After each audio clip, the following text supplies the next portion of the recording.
Well, Chilean Spanish is 100% different from real Spanish. And Chileans know it too. They'll say how bad their Spanish is. Their grammar is bad. The way they write is bad. It's very fun and it's interesting. And a lot of missionaries get into it. They start to adapt to the Chilean Spanish. They start using their vocabulary, sometimes way too much. But Chilean Spanish is so different. Once you get there, you won't understand what they're saying. If you didn't know Spanish before, and even if you did, you'll get there and you won't understand what they're saying.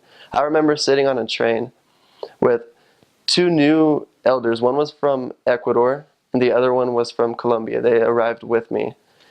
And I could barely understand them, but the conversation that we muscled out was, I told them I can't understand what the Chileans are saying. And they just told me, us either. We can't understand them either because they speak just, the elderly people speak differently from the younger people, and just the middle-aged people, they speak differently too. And people in the north speak different from people in the south, and they all come to Santiago, so it's just, you don't know, like, one day you're talking with a Colombian, and then the next day you're speaking with a Chilean from the north, and you're speaking with a Peruvian the next day, then a Chilean from the south, and someone from Argentina, then someone from Spain. So at first it's just, wow, what Spanish am I supposed to use? Because they don't understand. I don't know. It was just way funny. But the Chileans, they're Spanish. They have a lot of types of Chilean Spanish. There's flaite, that's like more like what the younger delinquents use. It's more like just gangster slang. And then the older people will use just like ancient words that haven't been used in over 50 years that the young people don't even know. So once you're speaking with someone that's a little bit more, that's a senior citizen, that's more elderly, they have a different vocabulary. And there's just the accent is so funny. They speak really fast and they don't move their tongue a lot. They don't pronunciate very well. So, for example, the most famous thing that Chileans use, or that they say that's just funny for new elders and sisters at first, once they first arrive, is once you ask someone, ¿Cómo estás? Like, how are you? They'll say, más o menos no más po. Like, they'll say like, más o menos no más po. So that means more or less, and then po is just like a filler. They just say it. It doesn't mean anything. It's just something to say, just to finish off the sentence. And so instead of saying más o menos, they'll say más o menos no más po. They'll just like, they won't pronounce the S. Everything's put together. So that's hard at first, but once you leave Chile at the end of your mission, you're speaking just like they are. Then you'll get to America and you'll speak with your friends from Mexico or Guatemala, Cuba, and they won't understand what you're saying, and you have to be very specific, especially when it comes to vocabulary, because Chile just uses a completely different dictionary. There's actually books that people write for Chilean Spanish, and it's just dictionary. It's a dictionary of slang, of phrases that they use, and I won't even start with some of the words because there's too many. There's so many Chilean words that I don't even know where to start. You'll just have to buy the book or arrive to Chile with an open mind to get all the words that they use. And you'll end up, after 2 years, speaking just like them. And they'll laugh at you because they'll just be so surprised at your language that they'll think, wow, you're speaking just like we do, but you're an American. How's an American using those words and speaking like that? So it's very interesting. All of the Y's and all of the L's, double L's in Castellano, they're pronounced with the sh sound instead of the ya, like you get in Spanish. It takes a little while to catch on to Castellano, but it's something that you wouldn't be able to learn. Especially with some background in Spanish, it would be a lot easier to pick up because it's basically the same, just slight differences. So the word payaso, that's for clown, but in Castellano it's payaso. It sounds a little bit different. It just takes a second to catch on and realize what's being said. with a background in Spanish. But there's words that are a lot different from the Spanish that you'll learn in schools, such as strawberry. Here in the States we learn fresa, but in Argentina it's frutilla, and it's super different. Then another one is pineapple. They'll say piña here, but down there pineapple is called anana, and that piña down there is actually whenever you punch somebody in the face. Yeah, there's definitely different accents in Argentina, especially with the double R. I struggled with pretty much my entire mission, and still now I struggle with the double R rolling it. I don't know, I just can't get it.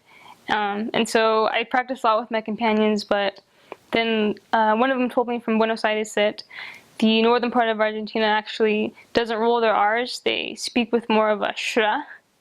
So instead of the word perro, they would say perro. And that was a lot easier for me to say perro than try to roll my double R's every time. So I really liked that.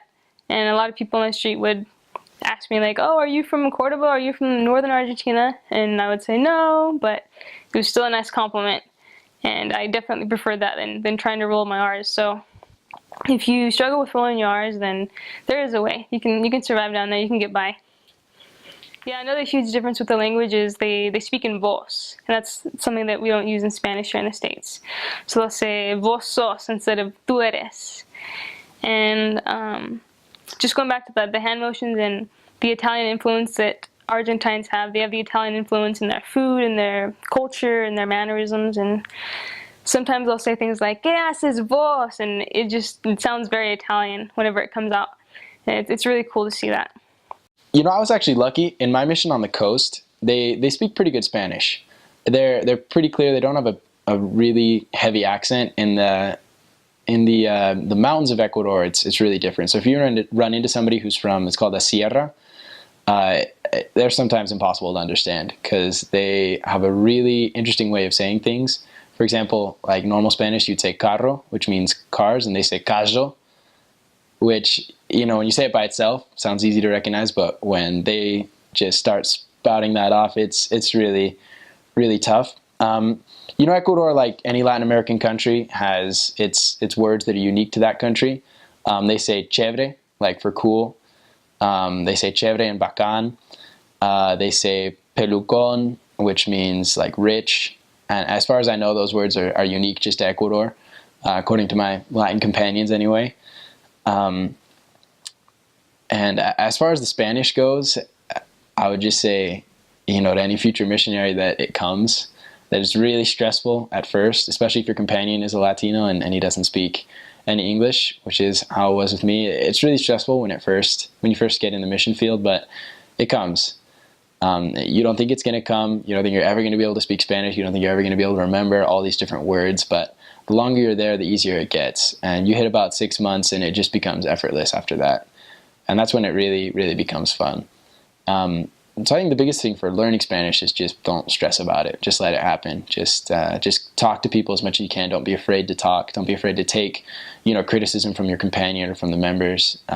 Don't be afraid to take correction and just listen. Listen to how people are saying things. Think about why they're saying things the way they are, and it comes. If you listen, the gift of tongues is real, and it helps missionaries. It really does. The nice thing about Ecuador is, as far as heavy accents go, at least in the Guayaquil North Mission, it's not a huge deal. If you learn, you know, regular Spanish, that's pretty much what they speak there. Mountains. There's a language called Quechua, which is really common on the eastern half of Ecuador. If you're like in the Quito mission, that becomes a big deal. There's some missionaries that actually go speaking Quechua because there are tribes there that don't speak anything else. And you definitely hear some words that get transferred over. The only one I can remember right now is the Ecuadorian word for hangover, which is resaca, which is a Quechua word, and pretty much everybody uses that in Ecuador. But fortunately, in the Guayaquil North Mission, there really aren't any indigenous people. You'll meet people that are from, you know, those areas. The main indigenous city in Ecuador is called Otavalo, and the people from there are called Otavaleños, and they're known for having the ponytail in the back. But there aren't too many in the Guayaquil North Mission. It's mostly just up in the mountains. The Spanish that Paraguayans speak is normally pretty mellow and easy to understand, and everything And they don't swear a lot in Spanish. Like I only know like one Spanish swear word that they ever used. Most of their swear words and insults and stuff are in Guarani, and you probably won't figure out what they're saying, so that's good. But they do have a couple of weird slang words that you don't hear elsewhere. For example, if somebody in Paraguay calls you guapo or guapa, they're not actually saying you're hot. They're saying you're a really hard worker, which is a good compliment. I met this one sister who served a Spanish-speaking mission in Salt Lake City, who was from Paraguay, and she said she had a lot of awkward moments because she would say "que guapa" or "que guapo," and then people would like, "Oh, thanks," or "What?" In the place of guapo and guapa meaning good looking, they use the word churro or chura. Just like the food, they have both. They have the food and they have the adjective. And so I had one companion who occasionally would go up to a churro vendor and ask what they were selling and then say thank you. Because basically the churro vendor just called him a good-looking man. As for double L and Y, Paraguayans usually pronounce both of those as ya. Not ja and not sha, just ya. And they'll probably treat you a little bit differently if you ever pronounce anything with sha, because that's the way people from Argentina pronounce things, and they don't like Argentinians very much. A couple of other weird slang words. They refer to any forest, even if it's on flat terrain, as a mountain. El monte. And they refer to grass as pasto. They refer to hot dogs as ponchos. So when I first got to Paraguay, I had a rain poncho in my bag, and I mentioned that to somebody, and I just used the same word in Spanish, poncho, and they're like, "You have a hot dog in your bag? In your bag?"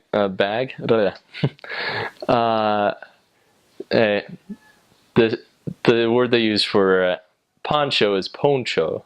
Just they change A for O. High school is college, and college as faculty. So high school is colegio. Sounds just like, well, it's spelled almost just like college. And in high school, they refer to their teachers as professors. Profesor or profesora. And I don't know a whole lot about university studies because I was never in the same area as one. But they refer to their university or their college as la facultad. First time I heard someone say that, I was like, wait, you're in the faculty? Where? So one thing that just came to my mind was the way that they say vos.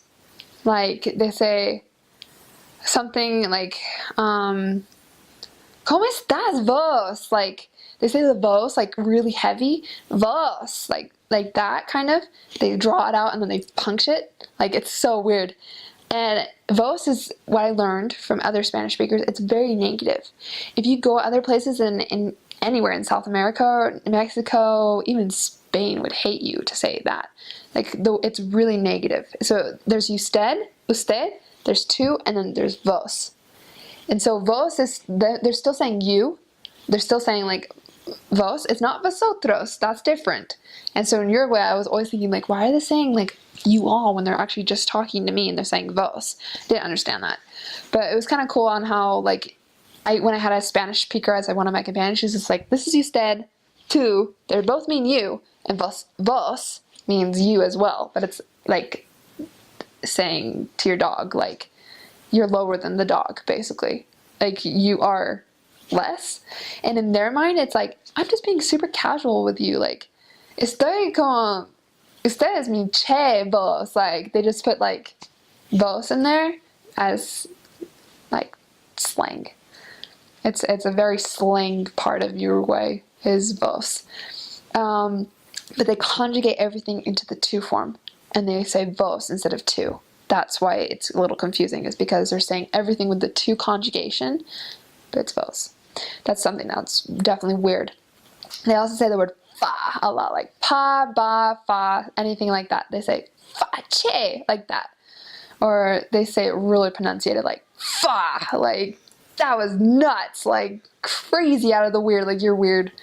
But they love it. They love the word fa. There's also different hand signals that are definitely native to Uruguay. This one means like capo or chévere, is in Ecuador, but then they say capo, which is like you're super sweet, you're awesome, like you're hang loose type, you know, like yeah, like that. But it's more like, I like that. Like how they got it. This is such a Uruguayan thing. Uruguayos are from Spain and from Italy. They're raíces, like what is that? Roots come from from those countries. And so what happens was these Spaniards would come over and they have really long beards and mustaches. And so they're usually eating like their normal dishes of lentils with meat, lots and lots of meat called asado. And what they did was they push up their little mustaches like this, and so that they could see their smile. And so that's where this came from, was that they push it up. And it's so weird to think about that, but like they had too big of mustaches that they had to push it up to see that they were smiling. They loved the food so much, because like Uruguayos, they really depend on your face. Like if you aren't pleased, they can tell. They're really good at reading your face. And so if you're smiling, you're like, I love that food, that was so good. They're gonna be like even if you don't smile and you just show it with your eyes and you're like this, they're like, oh, she loved it. She loved my food. And they'll invite you back again. So like that was definitely something that I learned. But don't do this here or here in the United States, because it means lesbian, just so you know. I didn't know that until I got back and I kept doing this. Anyway, so that's one thing. So hold it away from you. Practice doing that. That would be good. But it's so fun. You just naturally do it. Another thing, this means you are in trouble. This means drop the cane. This means baja la caña. And you are going to see it. Some of the ladies in your ward are going to mess with you, especially elders. They always do this, like they give you this look like you're in trouble. And you're like, oh gosh, like what did I do? But you didn't do anything, because you're missionary, right? You shouldn't be doing anything bad. And then there's ojo. And they pull down their eye like that.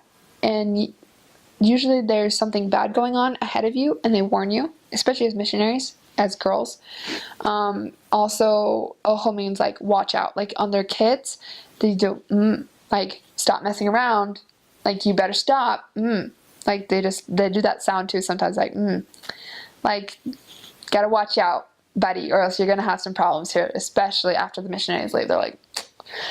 And then another one is this.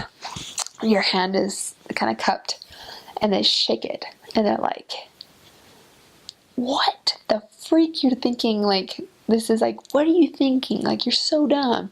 Like, or that doesn't make sense. Like, I don't get it. Like, and sometimes when they're really frustrated or they're not getting it, they're like this. It's kind of the Italian side of them. And then this is like, masa sha, like, para ya, like, that way, so far that you can't ever reach it. Don't even try. Like, whenever we'd ask for directions, like, para ya, and you'd be like, what? And it's like 2 miles, and you're thinking, that's nothing. Like, I could do that in an hour. Like, I'm good or less, you know? But to them, like, 2 miles is like, kill me now. What's another one? There's one other that I'm forgetting. But they have like all these different hand signals, and you're going to get them. Let's see. Another cultural thing. They say che a lot, which is like dude or cool or sweet. So dale para allá, or dale para allá. And they're like, that's usually mean in their polite way, saying speed up, go faster, dale, like get up, go. But they usually say it with a smile, and I never got that. It's like, you're saying this kid, speed up, like move faster. dale, dale, and then you're like smiling about it. I was like, what? And my mom would say, go faster, like go. And I'd be like, yeah, mom, like I'm trying. But like to them, it's like, dale, dale. It's like they enjoy it. I don't know. But then there's also this one, and I never got this one either. I always thought it meant like go away, because in my mind it always went like that, but it's like this. It's closing inward, which means come here. But I didn't get that. I thought they meant like, you know, go away, but they mean come here. I was like, do I go or do I leave? Like, I don't understand. My culture instincts is saying run. They say come. Oh, man. Well, Peruvian Spanish, it's, they will call it Castellano, Castilian. They consider it to be a very, like, slightly more pure than other places, but they've also just got tons of lingo, tons of what they call jerga that they'll throw in there. For the most part, as far as pronunciation goes, what you could say is, for example, in Mexico, the Spanish in Mexico is kind of sing-songy. They'll be bouncing up and down a little bit. You go to Argentina and they speak Spanish with an Italian accent. You go to Peru and it's kind of just fairly straightforward. You'll find that in the jungle they've got a slightly different accent. There are places where they will switch the pronunciation of some of the letters, which is kind of weird. In Huancayo, it was mostly just normal, just kind of sounded nice. They weren't too sing-songy. They were expressive, and you could hear that in their voices, but a lot of times they would just, you know, hola, ¿qué tal? ¿Cómo estás? ¿Qué tal tu día? ¿Está bien? Amigo, qué chévere. Chévere, that's a word that you will use to there that's not used everywhere. It means cool, nice, awesome.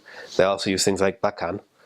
Jerga, though, as far as jerga goes, some of the most interesting jergas I've heard are lingo or just slang that they would use. There's a word for guard, which is would normally be like guardia, or I'm not sure the other words for it actually at the moment. Don't remember, but that'd be like watchman, guard. But they like to steal things from English in Peru sometimes, just because of some of the association they've had in Peru with English speakers, Spaniards, all that stuff. So they won't say guardia, they'll say watchiman. And they put that little E in the middle of watch and man, watchiman.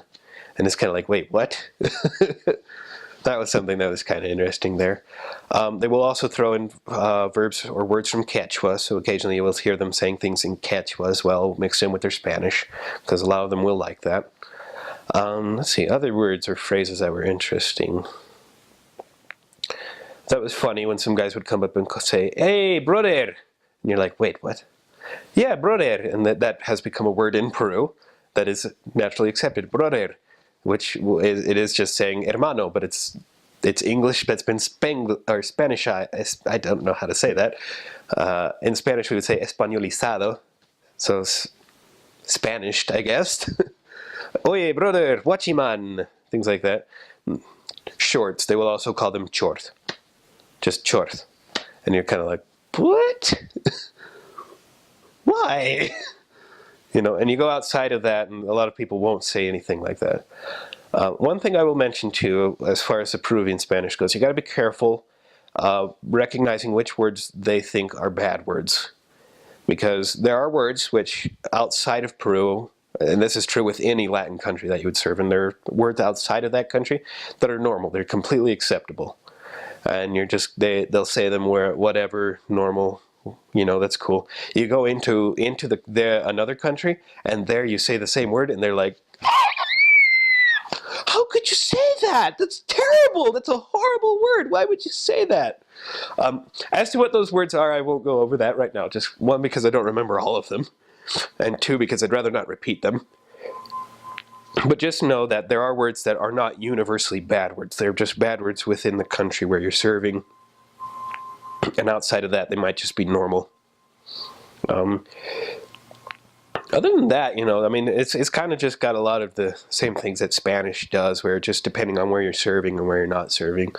Inside of that country, like you'll go to some countries where they will use, for example, words like vos or things like that. In Peru, they won't use those words.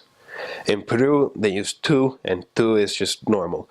As a missionary, you will have to use usted, which is the formal way of greeting people and talking with them. It's the formal word for you, instead of the word tú and the conjugations for that word. But, for example, I had some companions from other countries, which you also have to deal with companions from other countries who will come serve there as well. They will speak differently than the Peruvians will. And you will work with them on that as much as you work with yourself. And you will learn also that, for example, your companion says both, what he's saying is two, usually. And it's just slight differences like that that you'll have to recognize.